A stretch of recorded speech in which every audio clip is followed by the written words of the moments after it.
morning, sir. Okay, Darshan, let's speak some English sentences. I will ask you in Marathi, you translate it in English. Okay? Okay, sir.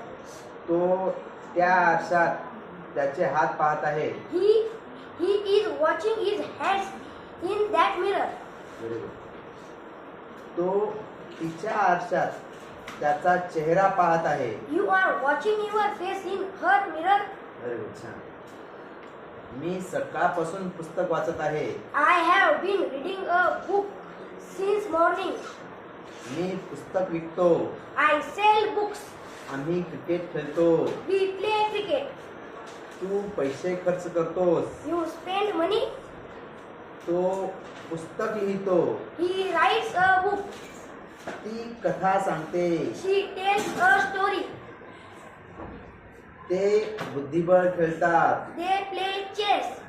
मी बसने जातो. I go